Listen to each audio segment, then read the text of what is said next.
Hello, this is Sarah and welcome back to my channel. In this video, I'll be showing you how to make the giant paper California poppies. Please like this video below and subscribe to my channel. You can find all the supplies listed below along with the template to cut with your Cricut, Silhouette, or other cutting machines, and a print version for those that don't have a cutting machine.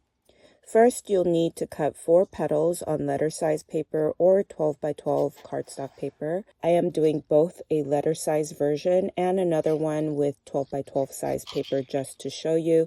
Each petal comes with a small shape that pairs for the back of each petal.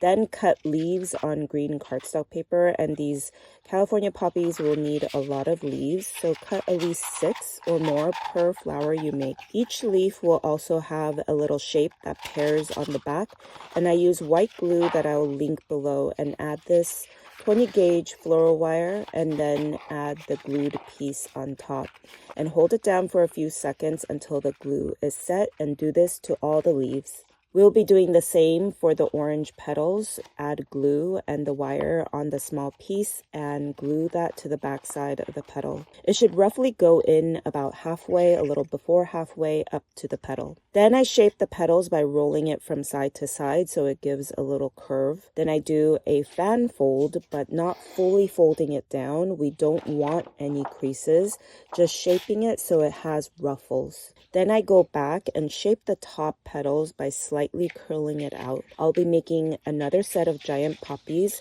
One I did with just letter size paper, and this with 12 by 12 size so you can tell it's bigger.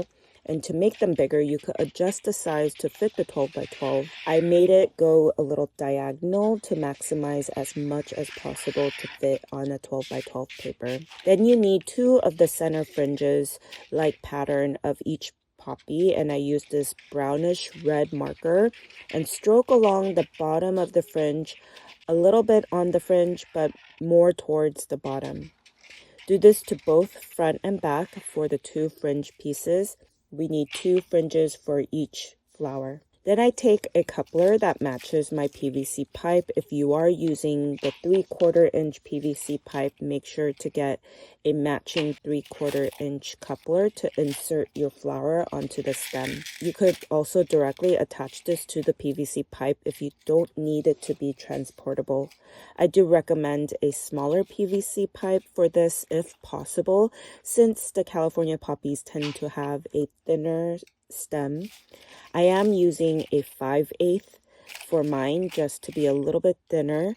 Glue the fringes around the outside of the pipe or coupler. Then glue the next fringe over.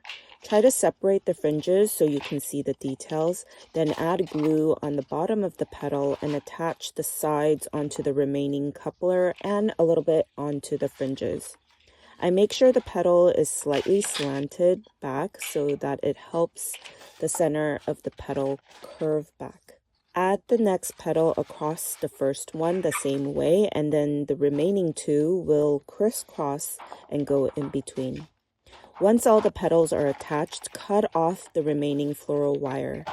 Then take the bottom piece and add that to the bottom. This will help cover up any glue mess on the bottom and help hold everything together. Add a little hot glue around closest to the center to glue this down. Go back to the leaves that we had with the wire, and now we'll be making the branches for these leaves. Add a thicker 18 gauge floral wire with the wire from the leaf and attach with masking tape. This is so the stems are a little stronger, and do the same to another pair of leaves. You don't need to cover the whole stem with masking tape, just enough to attach it together. And then I use foil to wrap the stems to make them a little bit thicker onto the whole branch.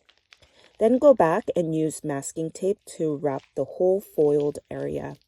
Then I use green crepe paper that I'll link below and cut a strip of it and stretch it out and wrap to cover the masking tape area. Use white glue every so often to make sure it doesn't unravel. Cover the whole branch. I made a few of these branches to put on the stem. I would say 2 to 3 branches per flower would be great. You could add more or less.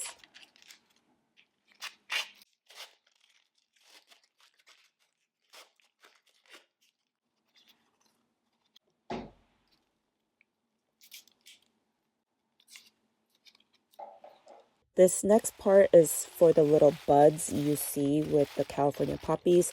I attached a few thicker floral wire to make it long and sturdy with masking tape, and then I added a ball of foil on the top and bring it down to the stem as well to make the stem a little bit thicker, and add some leaves in between the stem by using masking tape.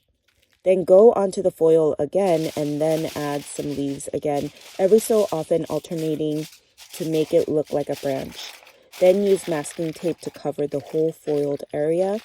Then I use the same crepe paper and cover the masking tape using white glue to glue it down in the area. When you get to the stems, use the strips of crepe paper to wrap the stem area as well.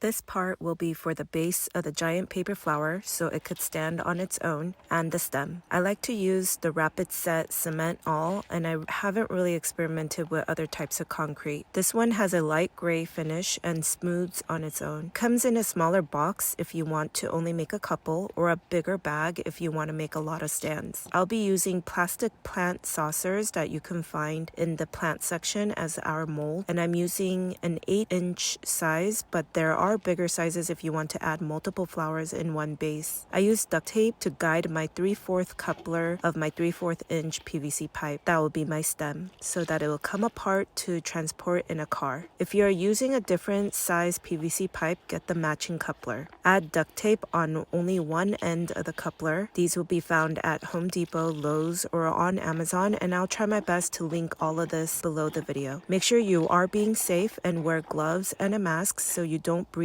in the fine dust, and safety goggles when working with this. I used about 6 scoops of these disposable plastic cups, but I like to work in small increments. If you do a lot at a time, it is harder to mix. You will also have to be quick so it doesn't set while you mix. Then add a little bit of water as you go and mix until you get a pancake consistency. Add more concrete if you need to thicken it. Fill up until you cover just the bottom and add your coupler. I have my coupler connected with a small PVC pipe just so I could hold it on the top. Then fill up a little more until right below the coupler ends. It should take a couple hours to fully set, so while we wait for that, we will now get the stems ready with PVC pipe. I got a pan, ladle, and funnel from a thrift store that I designated for this and not used for cooking. Then you can find playground sand outside or actually buy a bag of sand. I like to have enough to fill up the pan so I could work on multiple at a time, but if you are only making one, you could just use a little more than your PVC pipe could hold. Heat it up until you feel the sand is too hot to touch. Then tape one end of the PVC pipe with duct tape, and the other side use a funnel and ladle to scoop your sand into the pipe. Then fill to the top and close it up with duct tape. And on the ground, you could shape your desired shape. This will look a little different from each flower, so shape accordingly. You could use heat gun or even a blow dryer, but I felt the heated sand gave me the most even heat without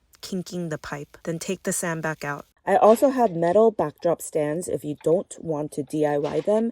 I sell them on my website. Once you have the backdrop stand and PVC pipe as stems ready, then take masking tape and attach the branches we made. I added the bud-like branches on my tallest one with the 12 by 12 petal size. I will add a few more branches the same way throughout the stem.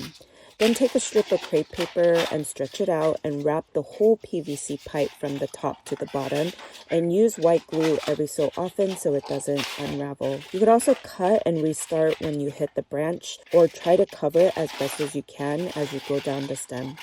I made a bundle of 3, but these would also pair well with other giant paper flowers for backdrops, photo ops, for window display, and so much more. You could also check out my other giant paper flower tutorials. I also have a regular size California poppy that you can check out. Please like this video below and subscribe to my channel. Thank you for watching.